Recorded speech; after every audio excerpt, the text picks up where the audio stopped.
Hello students, welcome to my YouTube channel Sushma Rajgupta. हम लोग कर रहे हैं BCom fourth semester quantitative techniques and methods, जिसमें हमारा चैप्टर चल रहा है थ्योरी ऑफ प्रोबेबिलिटी। तो थ्योरी ऑफ प्रोबेबिलिटी में आज जो हमने क्वेश्चंस करने हैं वो हैं कॉम्बिनेशंस के और बायस थ्योरम के। चलिए शुरू करते हैं।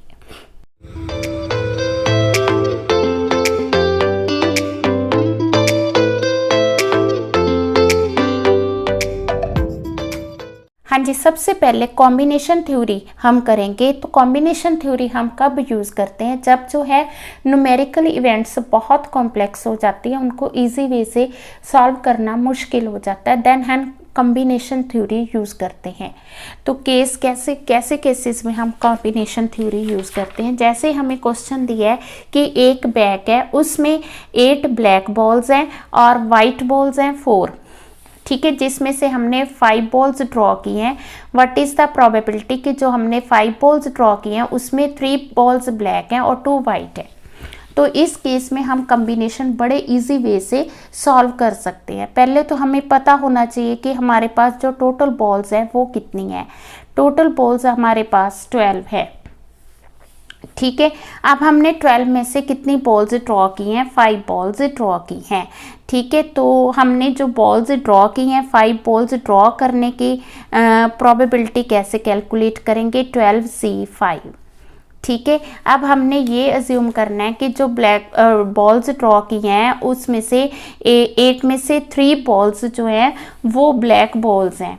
तो किस तरह से हम इसको डिनोट करेंगे? 3 ब्लैक बॉल्स को हमने डिनोट करना है, ठीक है, 8C3 से, क्योंकि out of 8 there are 3 black balls. और 4 वाइट, हमने वाइट बॉल्स कितनी ड्रॉ की हैं? 2 वाइट बॉल्स ड्रॉ की हैं, तो उसकी प्रोबेबिलिटी आ जाएगी 4C2, ठीक है। अब फॉर्मूला प्रोबेबिलिटी का क्या होगा? प्रोबेबिलिटी का फार्मूला होगा हमारा, जितनी टोटल में से हमने 5 बॉल ड्रॉ की हैं तो 8 में से 3 की हैं और 4 में से 2 बॉल्स ड्रॉ की हैं, ठीक है।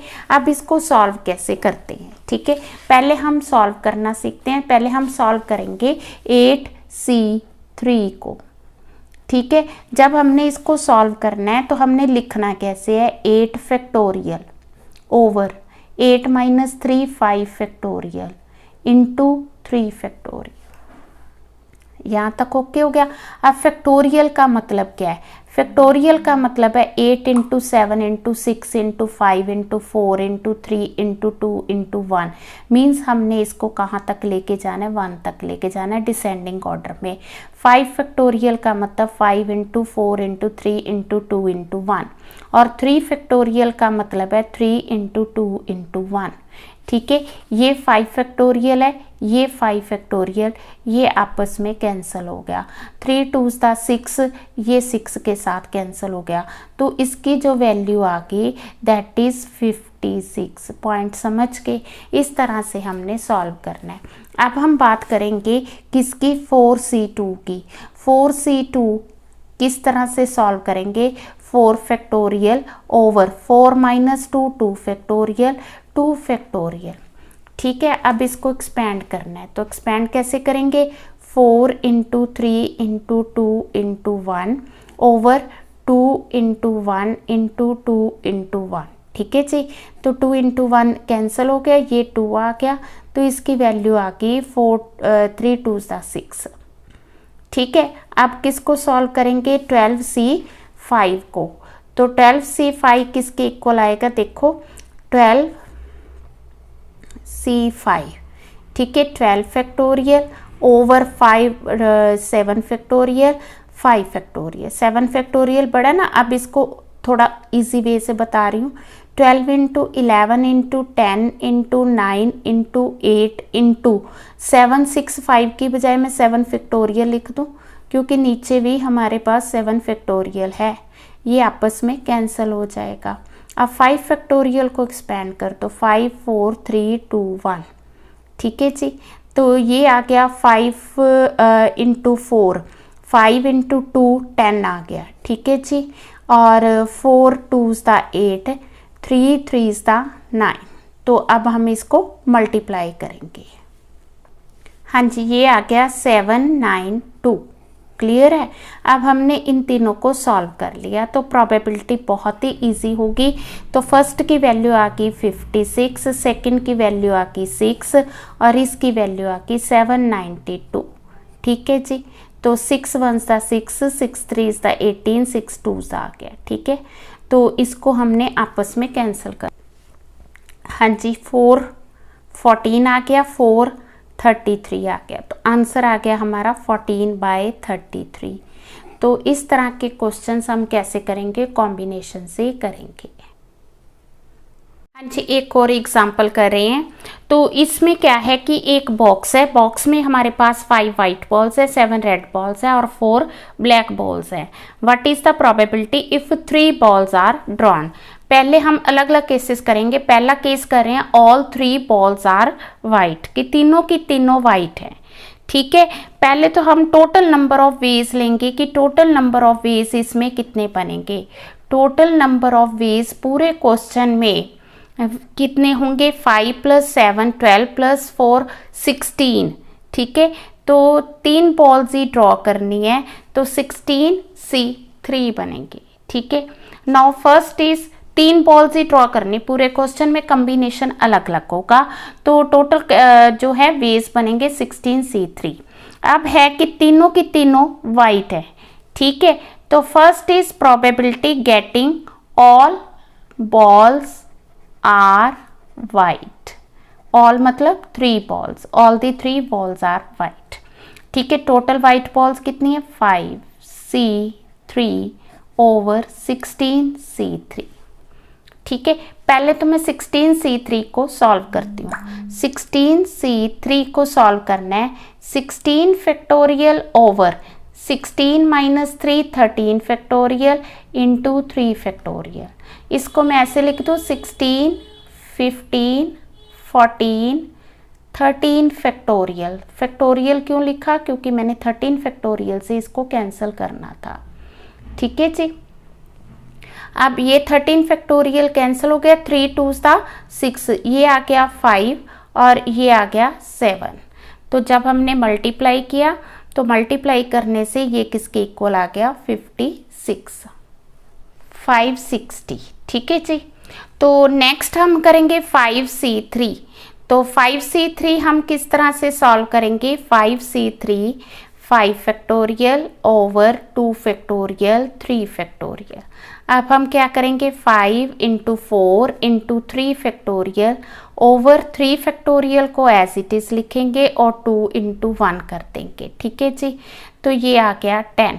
जब हमने इसको सॉल्व करना है तो 5C3 = 10 आ गया, 16C3 = 560 आ गया, तो इट इज़ इक्वल टू 1/56। तो फर्स्ट जो है हमारा क्वेश्चन सॉल्व हो गया। हाँ जी, नेक्स्ट है कि 1 is red 1 is white and 1 is black. तो आप देखोगे टोटल है हमारे पास 5 7 4। ठीक है, 5 में से कितने हैं 1, 7 में से 1, 4 में से 1। ठीक है, अब हम प्रोबेबिलिटी फाइंड कर रहे हैं कि तीनों अलग अलग कलर की हैं। ठीक है, 16C3 नीचे सेम आएगा। ठीक है जी, अब हम इसको सॉल्व करेंगे 5C1। तो ये आ गया 5 × 4 factorial over 5 factorial over 5 - 1 4 factorial into 1 factorial. ठीक है, 5 × 4 फैक्टोरियल, तो ये आपस में कैंसिल हो गया, 5 आ गया। ठीक है, इसी तरह से हम सॉल्व करेंगे 7C1 7 × 6 factorial over 7 - 1 6 factorial into 1 factorial, तो ये आ गया 7। इसी तरह से 4C1 4 × 3 factorial over 4 - 1 3 factorial into 1, ये आ गया जी 4। ठीक है, ठीक है जी, तो ये चीज़ आ गया हमारा 5, 7C1 आ गया 7, 4C1 आ गया 4, 16C3 हमने कैलकुलेट किया था, इट इज़ 560। ठीक है, देन इसको कैंसिल किया 80, कैंसिल किया 20, 5 4s = 20, तो इसका आंसर आ गया 1/4। हाँ जी, अब पे 2 वाइट है 1 ब्लैक है। वाइट कितनी हमारे पास बॉल्स, प्रोबेबिलिटी है 5C2 और 1 ब्लैक। ब्लैक कितनी है हमारे पास 4C1।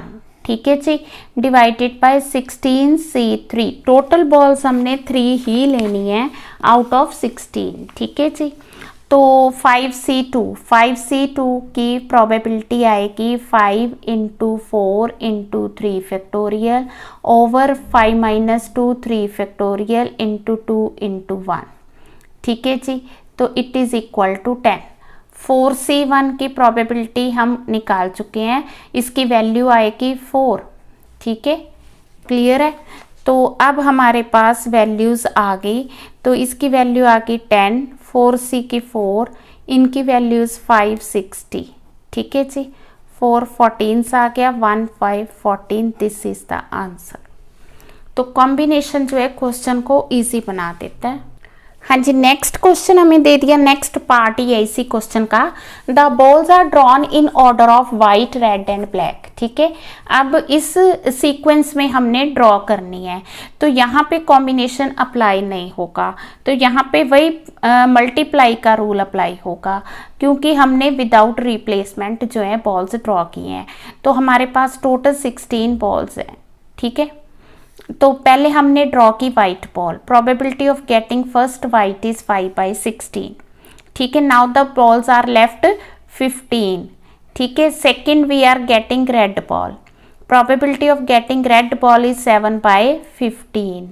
Then we are have only 14 balls. ठीक है, तो now getting black ball is, ठीक है, ब्लैक बॉल है हमारे पास 4/14। ठीक है, तो इस तरह से हम लोग सिंपल क्वेश्चन जो है, अगर विदाउट रिप्लेसमेंट मींस बिना ऑर्डर के हमने प्रोबेबिलिटी फाइंड करनी है, तो प्रोबेबिलिटी किसके इक्वल होगी, getting white, getting red and then black. तो ब्लैक 4/14। ठीक है जी, तो ये आ गया 1/24। इजी। हाँ जी, नेक्स्ट एग्जाम्पल ले रहे हैं। 5 man in a company of 20 में से 5 मैन है। ठीक है, they are graduate. 3 man are picked out of at a random. What is the probability all are graduate. जो 5 मैन हैं, 5 ग्रेजुएट्स हैं, तो हमने 3 मैन पिक आउट किए कि वो तीनों ग्रेजुएट्स हैं, एटलीस्ट 1 बीइंग ग्रेजुएट। ठीक है, पहले हम लेंगे probability of 3 graduates. Total graduates कितने हैं 5, बट टोटल पर्सन कितने 20।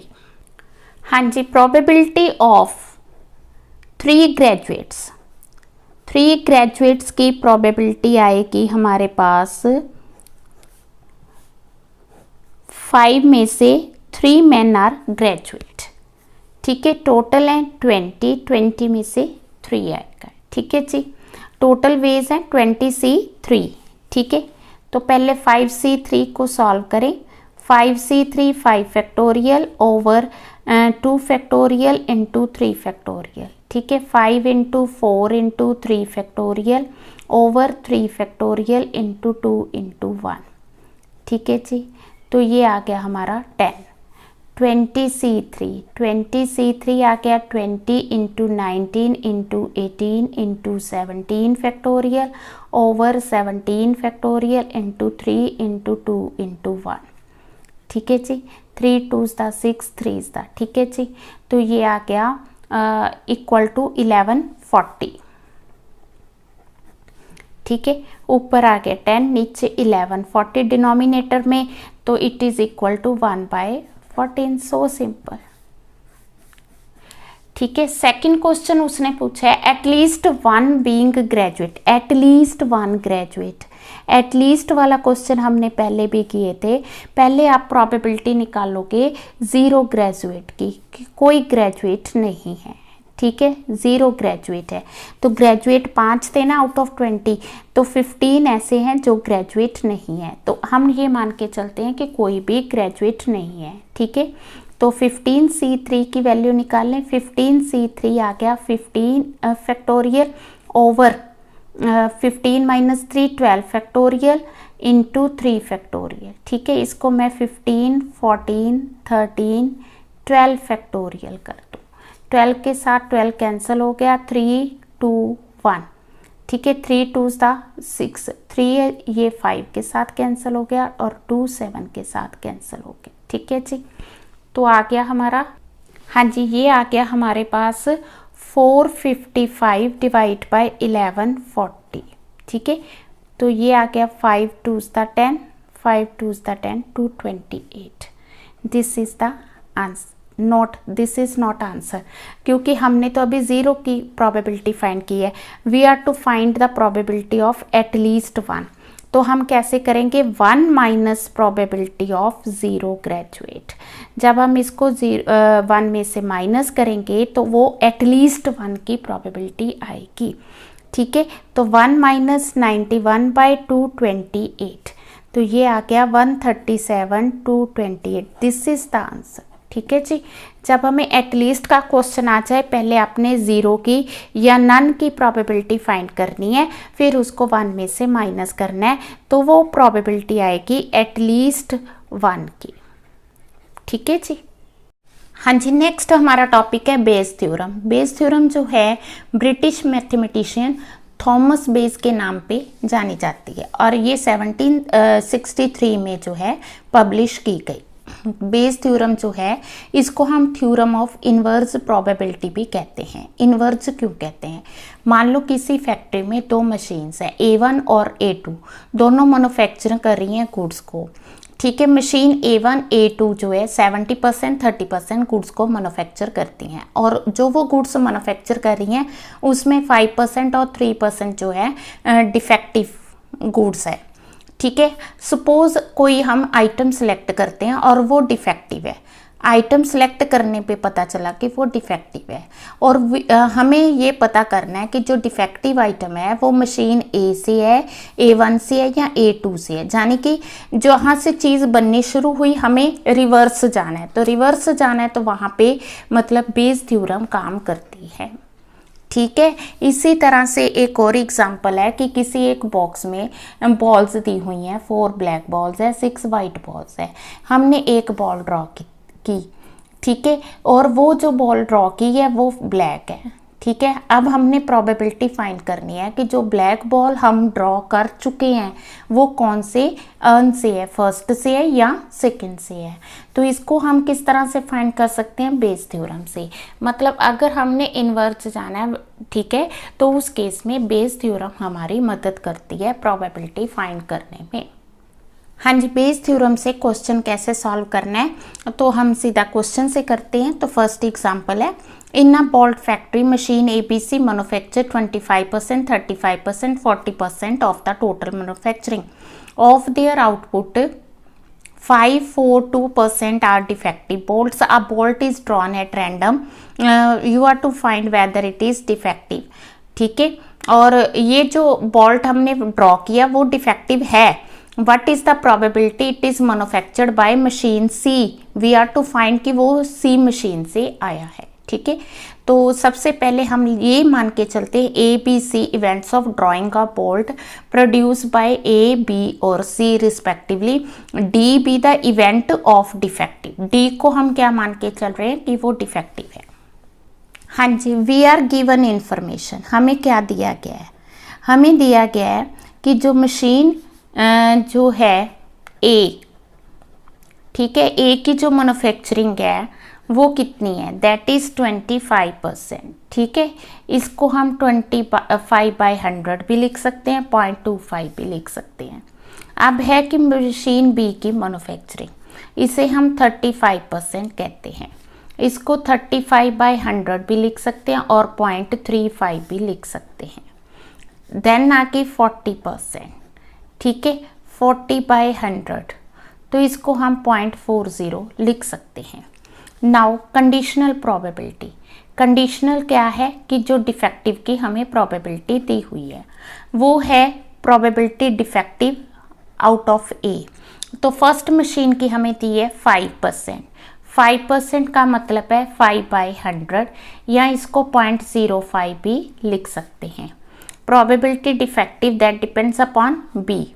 हाँ जी, कितनी दी है डिफेक्टिव बी की? 4%। इसको हम 4/100 या 0.04 लिख सकते हैं। D that depends upon C, हाँ जी वो हमें दी है 2%। 2% आ गया 2/100, इसको 0.02 भी लिख सकते हैं। ठीक है, तो हमें क्या होगा, इसके लिए टेबल तैयार करना होगा। टेबल में सबसे पहले हम लिखेंगे इवेंट्स। हमारे पास 3 इवेंट्स है, इवेंट ए बी सी। देन हमने कैलकुलेट करनी प्रायर प्रोबेबिलिटी। प्रायर प्रोबेबिलिटी जो हमें पहले दी हुई है, क्या दिया हुआ है हमें? Probability of A, probability of B, probability of C. ठीक है जी, 0.25, 0.35, 0.40। देन आ गई कंडीशनल प्रोबेबिलिटी। कंडीशनल भी हमने अभी फाइंड की है, तो कंडीशनल प्रोबेबिलिटी आ गई हमारे पास, that is P D upon A, D upon B, probability of D upon C. हाँ जी, 0.05, 0.04, 0.02। ठीक है जी। Then we are to find the joint probability. Joint probability कैसे फाइंड करेंगे? इन दोनों को मल्टीप्लाई करके।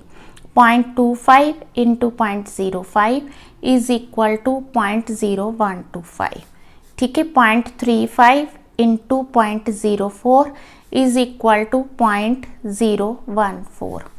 0.40 into 0.02 it is equal to 0.008। ठीक है जी, तो जब हमने इसको प्लस किया तो ये आ गया 0.0345। ठीक है, अब हमने प्रोबेबिलिटी फाइंड करनी है सी की, जो डिफेक्टिव आइटम है वो सी मशीन से है, यही फाइंड करनी है ना। हमने एक आइटम सेलेक्ट की और that is defective and we are to find that is from the machine C. ठीक है, तो कैसे करेंगे? Joint probability of the machine C. पहले हम मशीन सी की प्रोबेबिलिटी लेंगे, divided by sum of joint probability of 3 machines.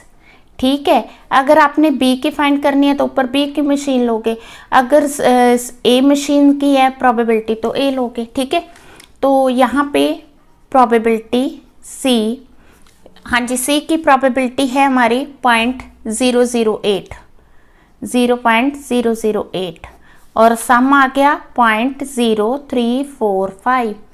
ठीक है, 0.008, 0.0345 इट इज इक्वल टू 0.2318 या 23.18%। This is the answer.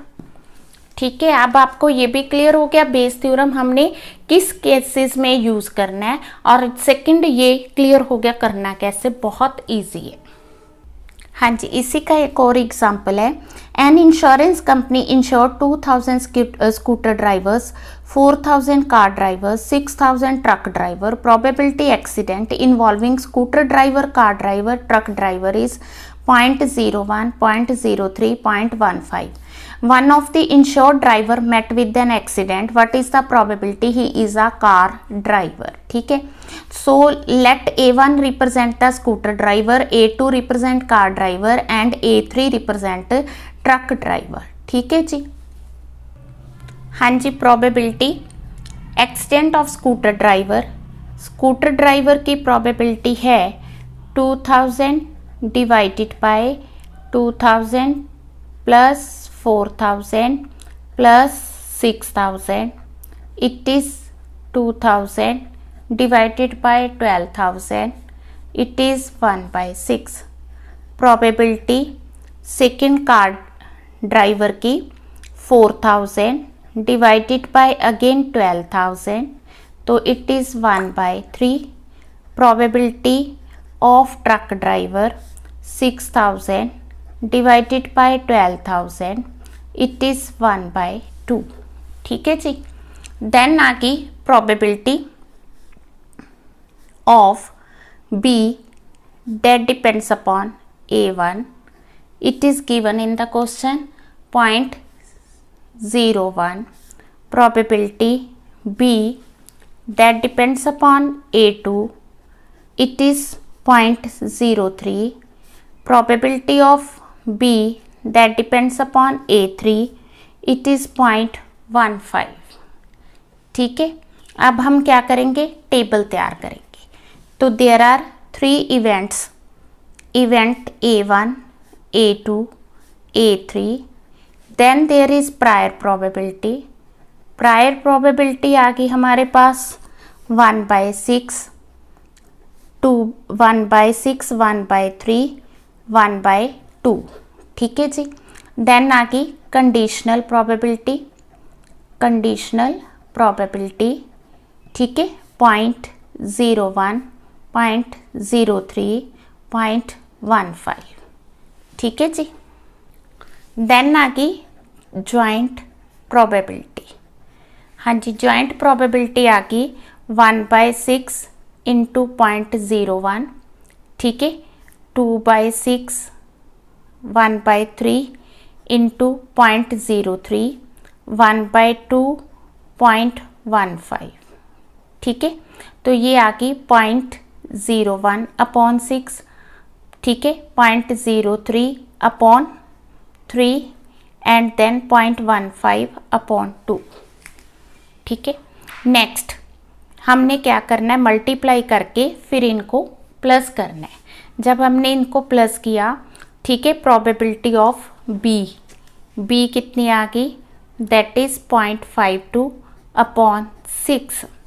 अब हमने फाइंड ये करना है कि जो एक्सीडेंट हुआ ड्राइवर का वो कार ड्राइवर था, तो कार को हम लोग क्या मान रहे हैं, A2।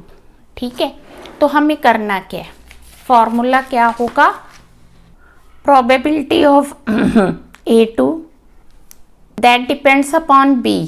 ठीक है, तो यहाँ पे हम लोग लेंगे probability, joint probability of car driver divided by sum of joint probability of all drivers. ठीक है, तो कार ड्राइवर के आगे 0.03/3 डिवाइडेड बाय 0.52/6।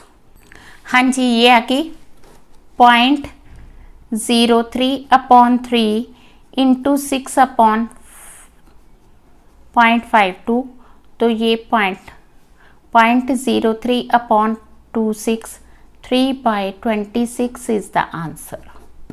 ठीक है जी। तो इस तरह से आप जो है प्रोबेबिलिटी के क्वेश्चंस करोगे। सारे मेथड्स मैंने 4 वीडियोस में कवर करने की कोशिश की है। आप लोगों ने इससे रिलेटेड सम करने, जो भी बुक आपके पास है उस बुक से कर सकते हो। क्वेश्चन सेम ही होंगे, मेथड्स आपको क्लियर हो चुके हैं। हाँ जी, वीडियो अच्छी लगी तो लाइक करें, चैनल को अभी तक नहीं सब्सक्राइब किया तो ज़रूर सब्सक्राइब करें और ज़्यादा से ज़्यादा वीडियो को शेयर करें। थैंक यू, हमेशा खुश रहें।